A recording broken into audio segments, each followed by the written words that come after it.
ब्रह्मचारिणी माता तिच्या पूर्वजन्मात हिमालय राजाची मुलगी म्हणून जन्माला आली. मोठी झाल्यावर देवीने नारदजींच्या उपदेशाने भगवान शिवशंकर यांना पती म्हणून प्राप्त करण्यासाठी कठोर तप केले. या तपश्चर्येमुळे त्यांना ब्रह्मचारिणी असे नाव पडले. त्यांनी 1000 वर्षापर्यंत फळे आणि फुले खाल्ली आणि फक्त जमिनीवर बसून 100 वर्षे तपश्चर्या केली. शंकराला पती म्हणून प्राप्त करण्यासाठी देवीने कडक व्रत केले. मोकळ्या आकाशाखाली पाऊस आणि उन्हाचा तीव्र त्रास सहन केला. 3000 वर्षे बेलाच्या झाडावरून गळून पडलेली सुकलेली पाने खाऊन भोलेनाथाची पूजा केली. नंतर देवीने वाळलेली बेलाची पानेही खाणे बंद केले. या कारणामुळे त्यांचे नाव अपर्णा असे पडले. देवीने अनेक हजार वर्षे निर्जल आणि उपाशी राहून कठोर तप केले. कठोर तपस्येमुळे देवीचे शरीर पूर्णपणे कोरडे पडले. मग देवता ऋषीमुनींनी ब्रह्मचारिणी मातेच्या तपश्चर्याचे कौतुक करत सांगितले की, हे देवी, जगात अशी कठोर तपस्या आजपर्यंत कोणीही केली नाही. अशी तपश्चर्या फक्त तुम्हीच करू शकता.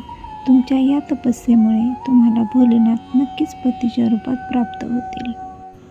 हे ऐकून ब्रह्मचारीने तपश्चर्या करणे थांबवले आणि त्या पुन्हा वडिलांच्या घरी परतल्या. तिथे गेल्यानंतर काही दिवसांनी देवीचा विवाह महादेवांशी झाला. देवीला शिवशंकर पती म्हणून प्राप्त झाले. ब्रह्मचारिणी देवीला ज्ञानाचे प्रतीक असं मानलं जातं. देवी ब्रह्मचारिणीची पूजा कशी करावी? देवी ब्रह्मचारिणीचं स्वरूप अत्यंत तेजस्वी, निरागस आणि कोमल आहे.